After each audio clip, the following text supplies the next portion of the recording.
Rabbits bounce back. Where they've been no one knows, but Crow is on the case. Michaela's romping around in the snow in Sweden. We've got news, we've got Hello Charlie, we've got hunting. YouTube, welcome to Field Sports Britain.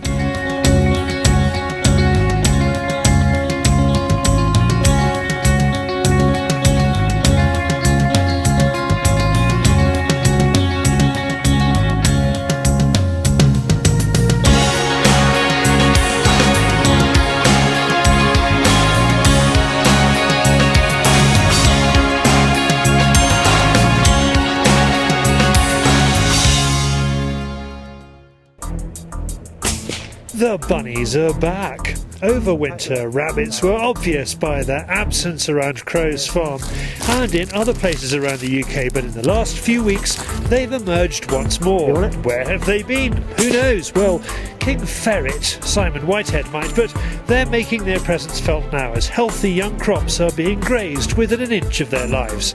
And Crow needs to get a move on. 3 weeks ago, this was 4 inches long out here.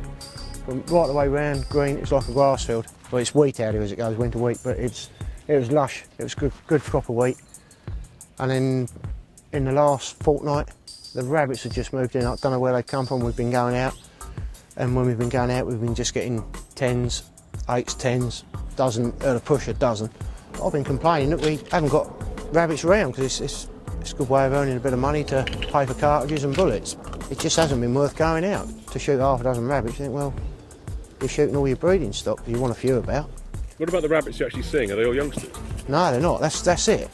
99% of the rabbits you see are all old stuff. It's even up the top of the hill. We got wheat up there. Some of that up there is about a foot tall, and they're just starting to really come into the corner of that. They're just starting to get into it. So I just don't understand why they haven't been out on the wheat.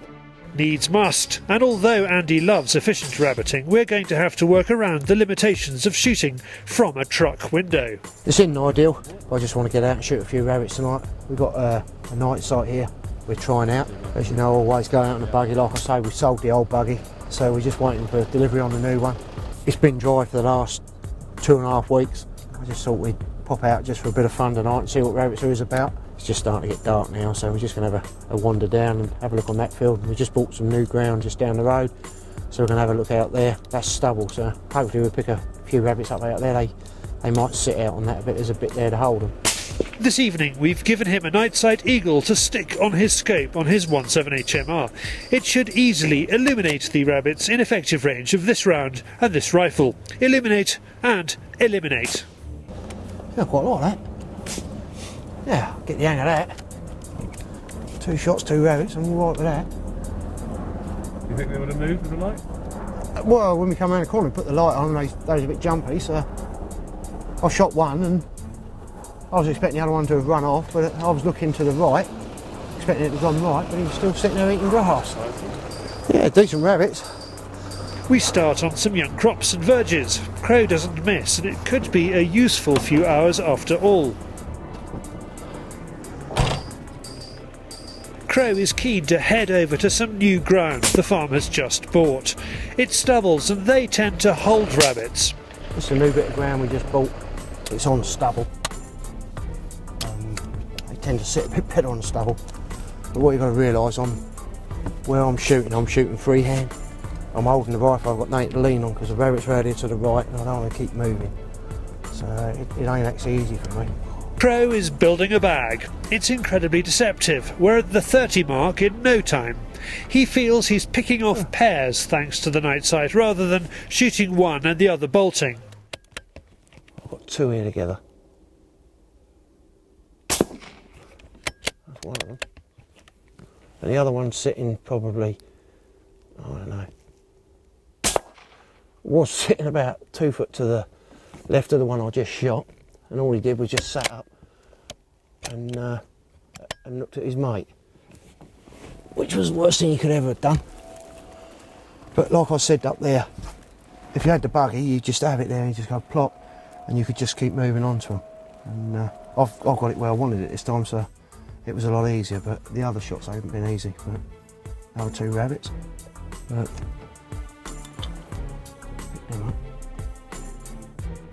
With the buggy, I've got it all built out. I've got a rest for my arm, I've got all the way along the front and I'm driving. If I've got 2 rabbits there, I'll get straight on and go flop, flop. And if I've got one to the right, I'll just go forward another couple of inches, go hard right-handed, and I'll go bosh, I can take that as well. And that's why I always do the driving. It's always better if the driver does, I do the shooting and the driving, because then I know where I want that buggy, because if someone else is driving, 9 times out of 10 they ain't going to put it where you want it. So at least if I want to go another couple of inches, I can go another couple of inches. And that's why I always have someone else lamping, and I do always do the shooting and driving. In the last field, Crow picks up some fox eyes. He fishes out some polystyrene from the glove box and squeaks away. It's not shifting, and Andy certainly wouldn't use the frangible 17HMR bullet to shoot a fox in cover. It's nice being down here. We've seen what we got, what it was about. We've still got another 30 acres. We'll probably do that quickly before we go and see if we can plop off a few more rabbits. Well, it's more than that. It's 30 acres there and about another 20 down the bottom here, so we'll bomb around those quick, see what we can pick up, and at least we know what we're doing next weekend. Well, you are, David. At the final count, Crow has more than 50 rabbits for his efforts. They'll all be heading to the game dealer. Very little is wasted. Even the unborn kits have a value. If you're wondering why I'm leaving the young rabbits in, it's because it all gets minced up and it all goes into, like, make a pate or puree, really, for the puree mince for cats. The game dealer that I sell all the rabbits to, that's what he does with them. So he'll be thinking I'm selling the rabbits somewhere else because I ain't been down there for so long. But it'd be nice to get down there with a few. There's 57 there. With so much crop damage, Crow will be out in his new Polaris before you can say Bugs Buggy. Well, that's about that for the Easter Bunny. Someone else you'll never see in a bunny outfit, of course, is David on the Field Sports Channel News Stump.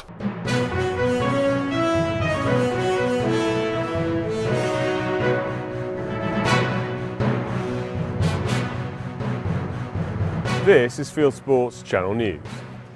A fox has injured a carp fisherman. Daniel Kramer was asleep at the time when a fox climbed onto his bed chair and sniffed his face. As he'd eaten an hour before, he thinks it was sniffing around his mouth. Daniel woke up, spooked it, and he was scratched. Daniel called it a night, but the fox stayed around as he packed up. Mark Windsor has won the CPSA Clay Shooter of the Year award. In all, 9 awards were handed out and included John Bidwell picking up the Special Contribution Award, with Brodie Woolard being given Young Shot of the Year. Staying with clay sports, and just weeks after a terrifying robbery at his home, George Digweed is back to his winning ways on the world stage. George shot 100 straight for a 199 from 200 in the African Compact Championship at the Valley Gun Club. He tweeted, "Not sure if I'm pleased or relieved or both." A few weeks ago, we reported that animal rights activists had called for the dismissal of a wildlife crime officer because of her involvement with hunting. Well, after malicious threats, PC Sharon Roscoe has resigned from the voluntary and part-time post of Leicestershire Police's wildlife officer after the posts on social media made her fear for her safety. A note of caution: it pays to check your cartridges. Hertfordshire pest controller Neil Sumner was out shooting his 17HMR and didn't notice that one of his rounds had a split neck. It fired the bullet only part way up the barrel. The next round he fired caused the barrel to split and exploded 2 more rounds in the magazine. Happily, Neil was uninjured and has taken it up with his local gun shop. Are you planning to go to the Kelmarsh Game Fair over the Easter weekend? Countryman Fairs has a new attraction. The Gunmakers Roadshow will showcase guns by top makers including Blaser and Browning. It's a real hands-on experience where you can try a variety of different shotguns right there within the roadshow. There's also retail outlets so you can purchase or order your chosen shotgun. The Gunmakers Roadshow will be hosted at each of the 7 Countryman Fairs events across the UK throughout the calendar. Staying with Countryman's Fairs, they're holding a new country show at Broadlands in Hampshire on the 1st and 2nd of May. They've put up 1,000 free tickets to the Gunmakers Roadshow Gala launch at the Broadlands County Show. To enter the draw to win a ticket, go to bit.ly/Gun Roadshow. And finally, Scotland is using hunting of a different kind to attract visitors to the country. Well, sort of. It's a picture of kilted revellers on the shores of Loch Ness, and they're featured in the new tourism drive called Tips for Monster Hunting. It's a tongue-in-cheek guide to hunting Nessie, the Loch Ness Monster. You are now up to date with Field Sports Channel News. Stalking the stories, fishing for facts. Thank you, David. Now let's see what you lot have been up to. It's a very short and sharp Hello, Charlie.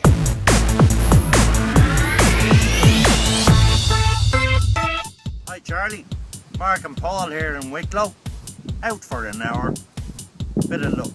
We're going to have a nice bit of corn fed, pigeon with Uncle Sam's sauce and some rice. Hello Charlie, my name's Ellie. We've shot 7 rabbits for a farmer. Hi Charlie, I'm Tom. I'm Lloyd. Today we've been out on the crows. Had a good bag of 83. I got 50. I got 33. And that means Tom's a better shot than me. That's it. Please send me your Hello Charlies via Facebook, YouTube, Dropbox or email charlie@fieldsportschannel.tv. Thank you for those. Please keep them coming. Now Michaela has been in Sweden, as we saw a few weeks ago, and she's after another moose. We saw what happened on day 1 of Michaela's elk hunting trip to Sweden. Yeah! She got one! First moose, yeah. Perfect. It was a fairly gentle stalk. Day 2 would be anything but gentle. It's second day morning and we decide to try birds, but now my guide had a call and some other guy said they saw a moose, so we just turning a car and going to look for moose in the different area. So I don't know what's gonna happen today because weather is very bad. It's foggy outside. We can't even see something, so hunting moose will be better than hunt bird because moose is kind of bigger than bird, so it will be better visible, I think. A hint of an elk, and it's important they drive fast to the right spot. Swedes are good at driving in snow. There's even wildlife to see along the way, like this young caribou. They also spot a capercaillie in a tree that's worth stopping to enjoy. It's when they get to where they are going that the action starts. It is a sprint through heavy snow to where they want to get to, and it's all too much for the cameraman. He's up again, but the Swedes are stopping and shushing him. Normally, Michaela is the star of the show, but you have to feel for the guy behind the lens. More running, more shushing, and they see the animals they came to see.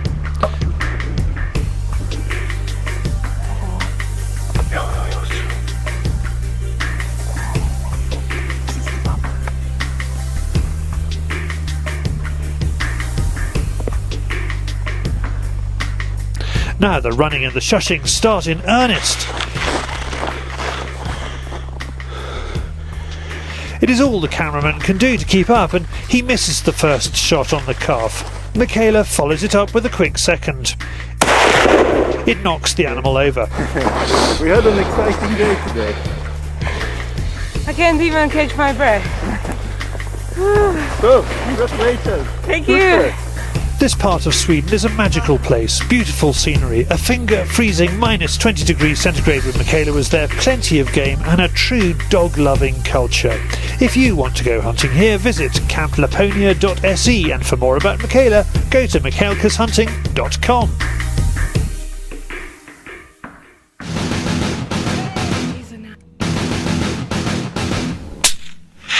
Well done, Michaela. From Sweden to the wider world of hunting and shooting on YouTube, it is Hunting YouTube.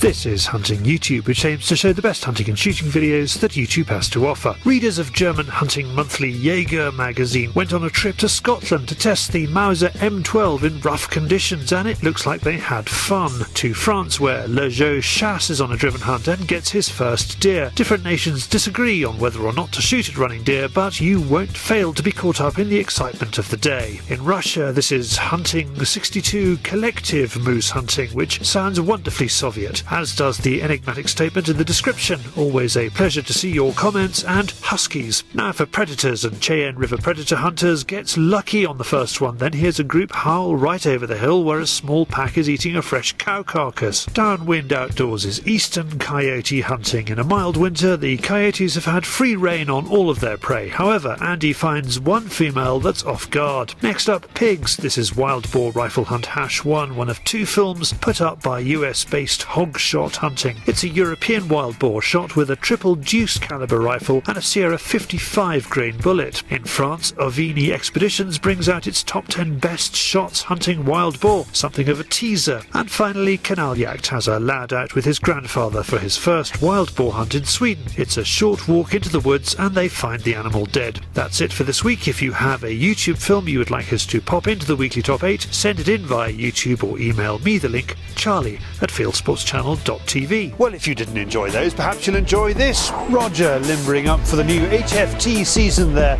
and for the new ABC of HFT. Roy's out with the night vision in our airgunning show Airheads. Click on the link on the screen for more. Well, that's it for this week from us. If you haven't done so already, please go to our website, fieldsportschannel.tv, where you can click to like us on Facebook or follow us on Twitter, or pop your email address into our constant contact boxes on the register page, and we'll constantly contact you about Field Sports Britain. It's at 7 p.m. UK time every Wednesday, and this has been Field Sports Britain. Good hunting, good shooting, good fishing, and goodbye.